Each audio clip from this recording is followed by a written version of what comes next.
Welcome to the latest episode of 5 on the Floor of the 5 Reasons Sports Network. Thanks for joining us on your favorite podcast app on Apple Podcasts, on Android. We recommend Spotify. Also, check out the 5 Reasons YouTube channel for all your South Florida sports content. Messi and Company, 6-ring canes, 3 yards per carry. We cover everything. Also, check out Off the Floor. That's our Discord server, $2.99 per month. Link right here in the description. You'll bypass the Apple upcharge. The most heat anywhere, the most heat information and conversation. It's Off the Floor. Also, PrizePicks. Use the code 5, F-I-V-E. Put down your $5. Here's the deal now. You get $50 in lineups, okay? So you put down $5, play it. They give you $50 in lineups on the Explore page. Check it out. Go more or less on your favorite players, 2 to 6 players, flex play, power play. It's all there. Go to prizepicks.com. Use the code FIVE. And now, today's episode. Uh-oh. Yeah. It's Mercy. Music by Mercy again. Heat Nation, we the culture. Yo, I need you to call timeout. Need Brady to set the floor plan. Tropical blanket, open for the shot. Yo, Greg, set the pick. Still 5 on the floor, still ride for my dog. Still battle on the court, still survive in the war. Keep your eye on the ball, or get burned from the keep this mic off the wall without turning the cheek. From night to day, no sleepy paths or lounge of mornings. The nut is sleeping us, never catch us on. Live from Miami, report in the heat with 5 Reasons Sports from the court to the streets. Yeah, Wake County, Heat Nation, we say it proudly.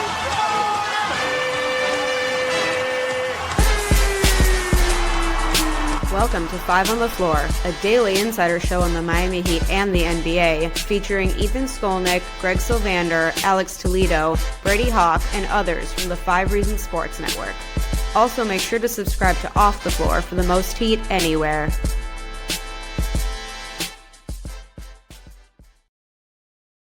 Welcome back to 5 on the Floor. Here's today's floor plan. I'm Ethan Skolnick. You can follow me at Ethan J. Skolnick on 5 Reasons Sports. I got Greg Sylvander. You can follow me at Greg Sylvander.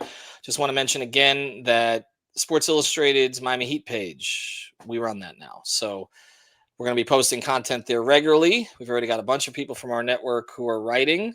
Brady, Alex, of course, Brady had the most hit story. It's just like it never ends. Just golden child. Brady, Alex. We've also got Matt Hannafin, Jonathan Ramlakan writing for the Magic page, Mateo Mayorga, Austin Dobbins for the Heat page. So we're all over the place. We'll have more of our crew writing there. So we are infiltrating all of your content. And we're going to try not to aggregate too much because we can do our own stuff. But check it out. It's the Miami Heat SI page. Also, the Orlando Magic SI page. I did not sell out. Okay, it's basketball. We're covering basketball in all different ways. All right, we're going to talk today about the Heat's training camp roster. This is the first in a series, although we're not going to coin it that way necessarily. We're 2 weeks from training camp, essentially, a little over 2 weeks. It's going to be at FAU this year. They'll do the usual media day on the last Monday of the month, last Monday of September. We're expecting that.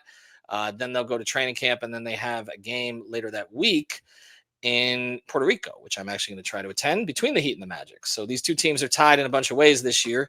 Heat and Magic playing for the first preseason game. They're also playing the first regular season game for the 75th consecutive season.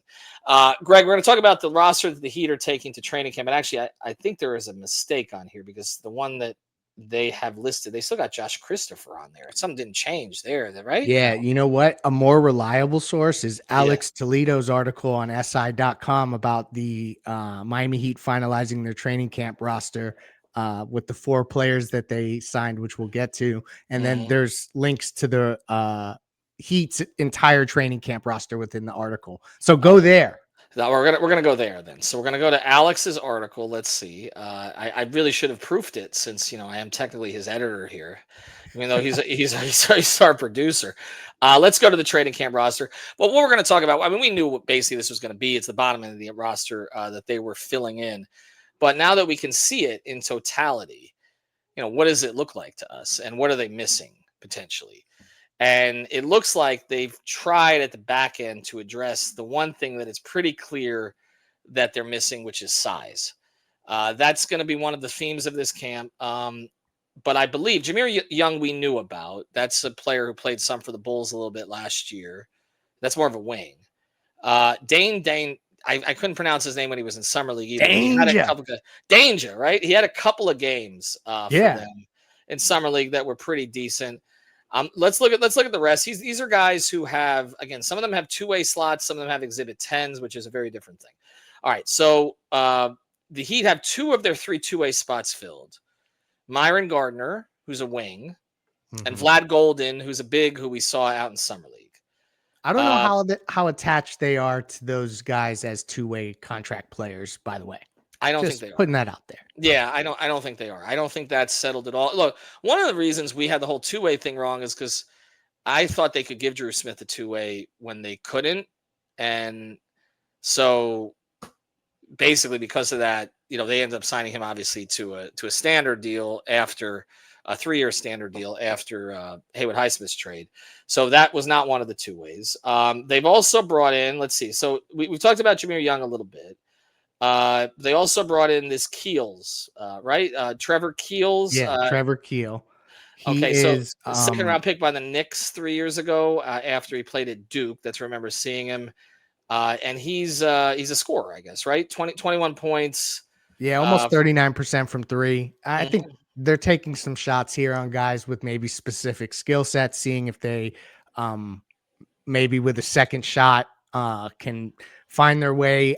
With these guys on the very back end of the roster, to me, it's less about how they find their way onto this Heat team in any meaningful way for now. It's like who is going to get funneled to Sioux Falls and actually be part of the developmental program versus guys that are just getting a shot this training camp and then we don't hear from them again.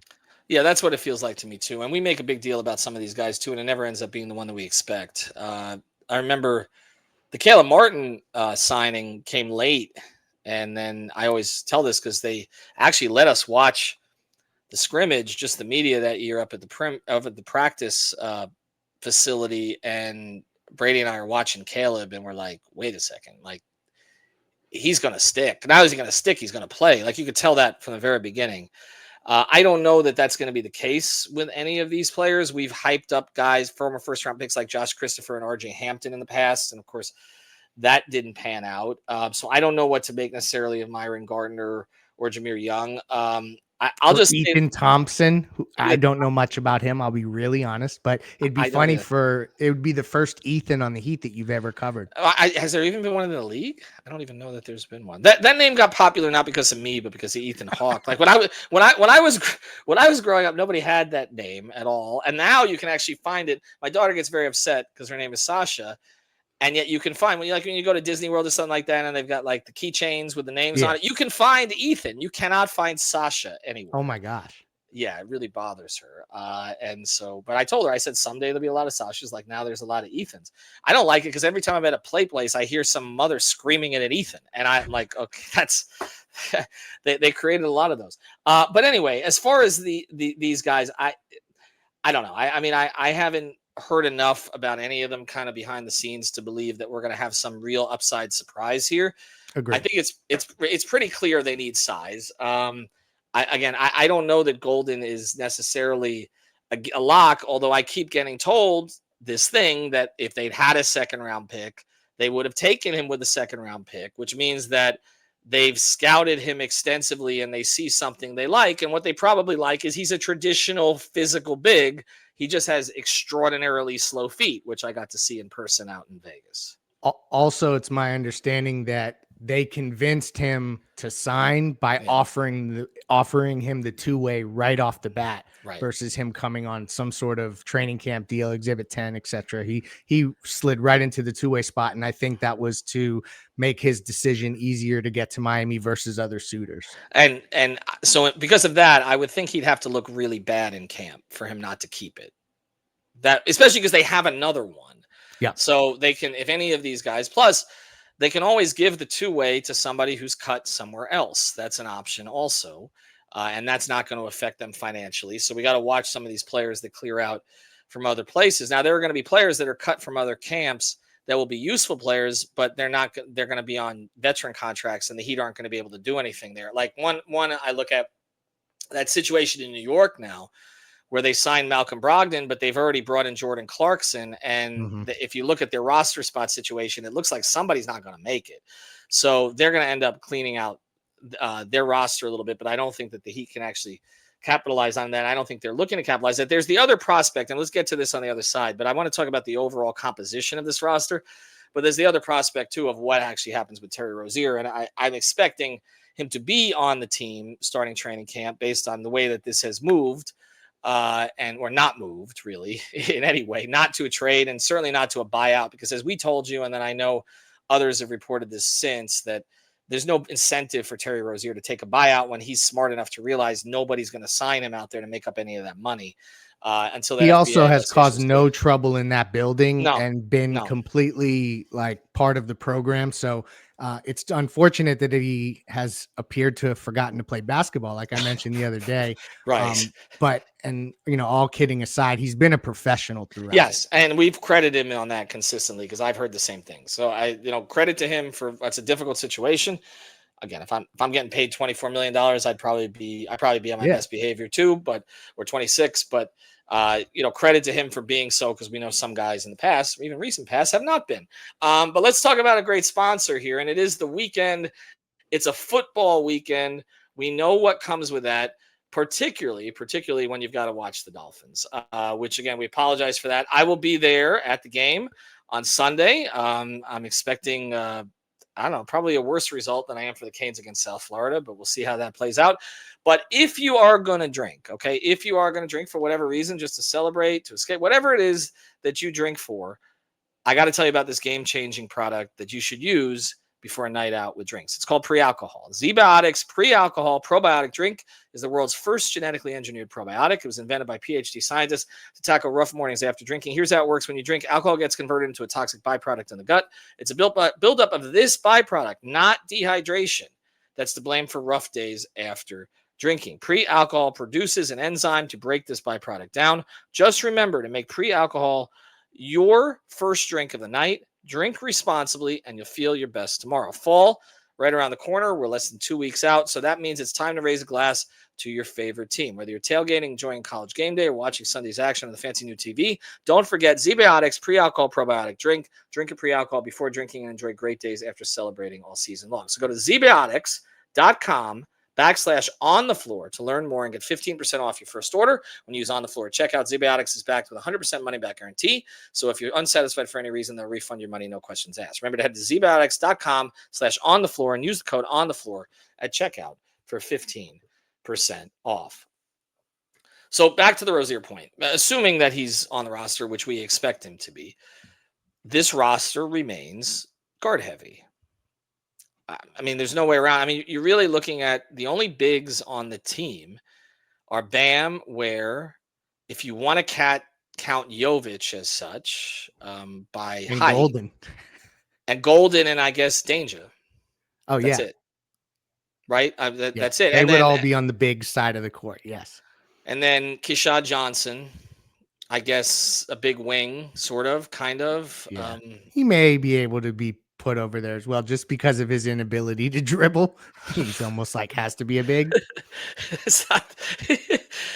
Yes, and Alex has said that he thinks he could get minutes maybe as like their fourth guy in that rotation if there's foul trouble.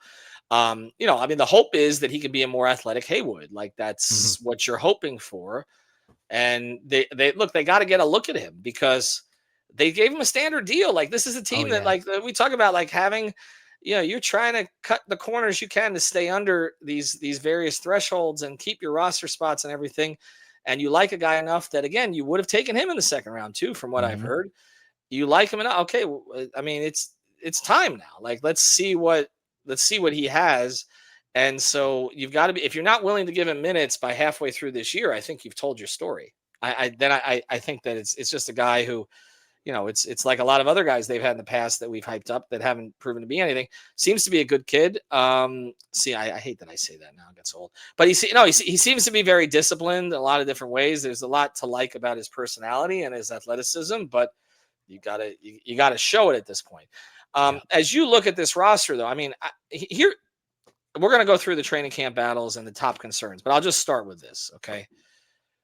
If they have one injury to somebody in that bigs room during camp, you're going to get the emergency episodes, right? Yeah. Like there's not a lot of wiggle room there. Like if Ware's out for 3 weeks, like they have a problem.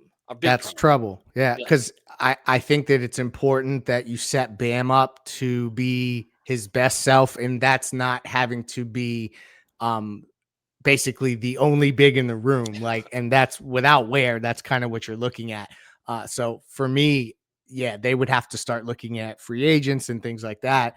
Because I don't know that Golden is ready to necessarily step into any rotation minutes now, or they would size down. But that's a slippery slope so early in the season. I guess Spoelstra would probably lean that direction because he can trust Bam in that way. But it's important that they either solidify the front court or that Ware and Bam specifically stay healthy. Well, it raises the question again of, do you go get another big? Now we had conversations about Kai Jones. He's going to go play overseas. Our guy Timothy Bain was on top of that. The Heat worked him out for a couple of days. I don't know if I should this. I mean I heard something. He wasn't 100% healthy during the workout. I'm not exactly sure what happened, but he was there for a couple days. He went to the Bahamian national team, and then I don't think he played, and then he's going overseas. So that one for now is And out. Doesn't Precious seem, Achua. and that's the next one. So it would seem to me that the direction they would probably go is to a guy that they know, who they scouted enough to draft in the first round. Mhm. I don't know what kind of arrangement they have with him, or what kind of conversations they've had with him specifically, but I would think that he would be a player that might have value to other teams around the league if they're short someone also. He did recently play in a rotation. So this isn't somebody who's been completely shelved. He's not a guy who's been known to be out of shape. The Heat would know what his limitations are now. I don't think the expectations would be very high, but again, it's delaying to give him the contract so that you stay under certain thresholds. I get it. I just, if they have an injury in the big room, then that's gonna be our conversation for sure. I mean, they can afford an injury in the guard room. You don't want it, but like, let's say that Larson gets hurt. Okay, doesn't give them a lot of defensive wings, but I don't know. Maybe you see Kasparis a little bit sooner, or maybe one of these other guys. Maybe Myron Gardner looks pretty decent to you, and who knows? Okay, uh, obviously you don't want to lose Tyler and Norm, okay, Davion, etc. But there, you would be able to withstand to a certain degree. But they get an injury in that big room. That is a problem, and they must not have been as concerned about. I know they were trying to move Rozier for a big at one point, didn't happen, but I guess, Greg, that's it. I mean, what would be beyond that? Like, what, as you look at this roster right now, what is your single biggest concern? And this will kind of tee up our next set of episodes. I think it's really two things that's yet to be determined with this roster. Is one, are they big enough, and are they going to be able to play big enough to compete with the teams that bring these big lineups that work? I know that not every team does that. Right.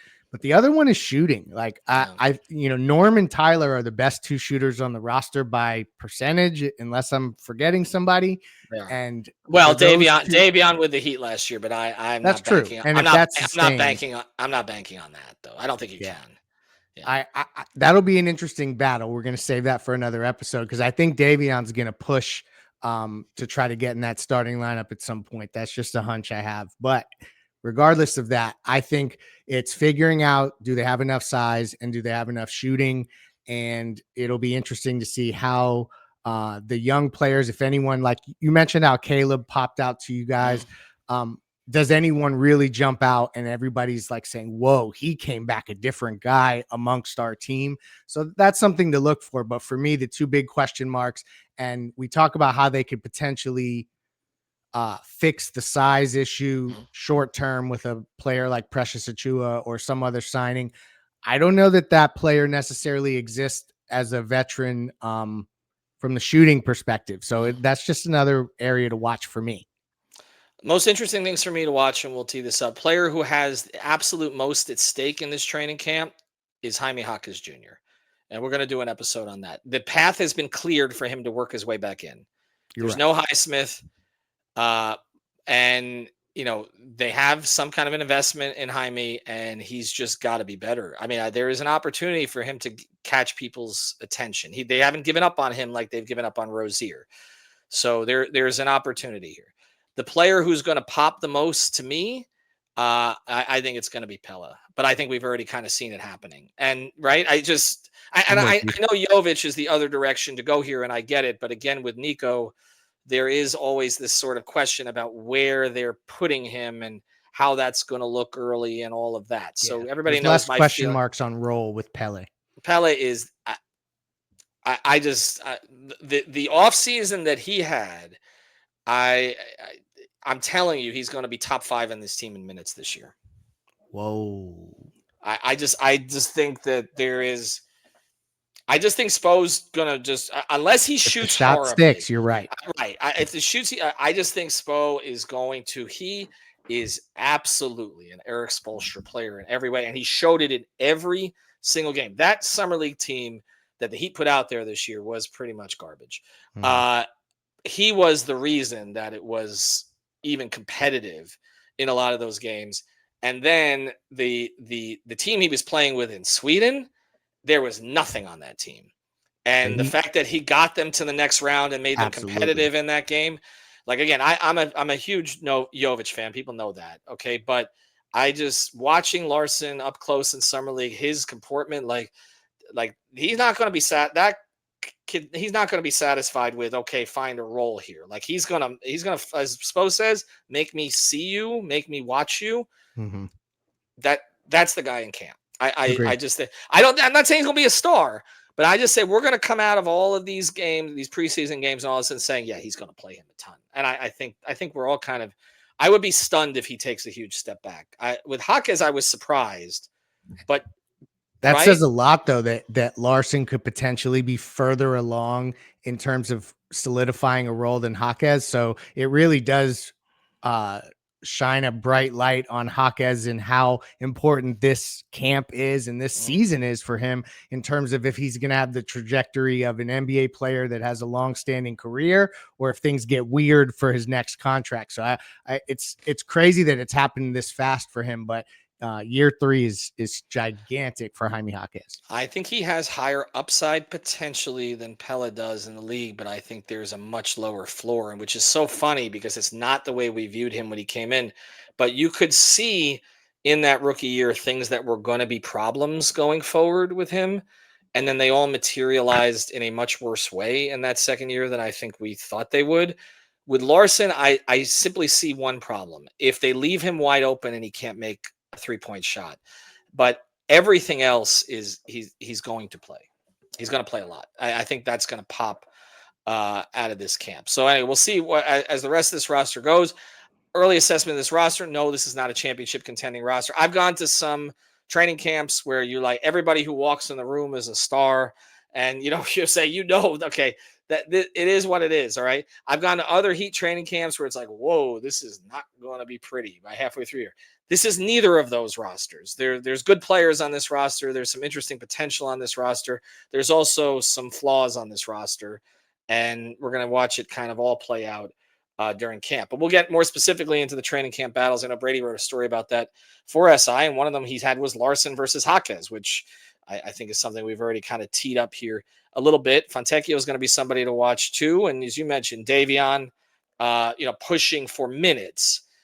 I still don't think he's going to start, but I pushing for minutes. They put out a post the other day. Did you see it? The Heat put out a post, their social media team, with and I know they Tyler. Yeah. One more week till seeing these guys together. You're not going to wait until the 6-minute mark to see them together. I think this is they're going to roll that out and say these are our best players. Okay, we're going to see if this works. If it doesn't work, then yeah, we got some extension decisions to make and all that. But they need to see what that looks like. And honestly, Tyler and Norm should be together every day to make it work, because it's the best opportunity Tyler's had to play with somebody who I really do think that they can be a real top quality backcourt. If you look at the guys he's played with, again, Gabe Vincent covered up some of his deficiencies, but role player. Lowry towards the end of his career really didn't want to be here. When he played with Duncan in the backcourt, you're like, okay, that's never going to work long term. Davion, I like, you like, but it doesn't have the offensive upside to take the pressure off of Tyler that Norm would have. And of course, the Rozier experiment was a horrible failure, not because of Tyler. So He has like a guy. This is a guy. Okay. He scored over 20 points in the league on high efficiency. That's a guy. All right. Now the two of them need to get in the lab. Oh, and by the way, Oladipo was another one we talked about, and they had a great friendship, but Vic could never get healthy and wasn't the player that he was. This guy's healthy and he's motivated. This is the one he's got to make work. As we close, the other thing that I think is important for this team is to understand that they identify early what the hell their identity is as a basketball team. Yeah. And I just think that that's going to be an important layer to this. Coming off the Jimmy season, everybody's coming back. There's no excuses. There's no like drama necessarily that's hovering around the team. So let's see if they got some dogs on the roster, but also what their identity is and what they can actually like say is their calling card. Well, the dogs on the roster part is why Mitchell and Larson are going to play a ton of minutes. That's the reason. The identity this year, to me, play fast and get the hell back on defense. Play fast. He's got to he's got to push the pace with this. That should be on a t-shirt. Play fast and get the hell back on defense. On defense. He has to push. They cannot be bottom 5 in pace. I mean, don't lie to me and say they're going to be top 10, but they can't be. And also the players got to buy into it, where it can't be Spo doing this the whole year long. The only way this team has a chance, they got to get out. It doesn't have to be fast breaks, but it's got to be early offense. It's got to be precise. It's got to be Norm and Tyler playing on and off the ball. It's got to be Bam attacking quickly off the dribble. It's got to be Wiggins as a secondary, not creator necessarily, but cutter. They got to do things fast. They're not good enough to set up in the half court and grind out these possessions. No, it's okay. And by the way, and I didn't even mention Jovic, who that's what he's best at, is being able to make these decisions kind of on the fly. I don't want to see a slow in the mud team. This ain't that. You don't have Zoe back there. Okay. This is not, I don't want to Dan Marley. It's no more of that garbage. Okay. Yes, you got to defend, but it's got to start with finding a way to create easier opportunities on offense when you don't have a great one-on-one creator. Yeah. So no getting Dwayne, no Jimmy. It's not right. You don't have anybody say, just give him the ball and bail me out. Okay. You can't expect Tyler to do that. You don't want Norm doing that. Wiggins, I don't want him dribbling so much to do that. Okay. That's not, or it's going to end up being a bunch of Bam late shot clock jumpers. Like that's no. Okay. Move. Anyway, Z-Biotics on the floor. PrizePicks. Use the code of FIVE. We're 2 weeks from camp. Finally got some basketball to talk about soon. I'm excited. Have a good one, everybody. Thank you for listening to the 5 on the Floor on the 5 Reasons Sports Network. After all, someone needs to listen to my dad.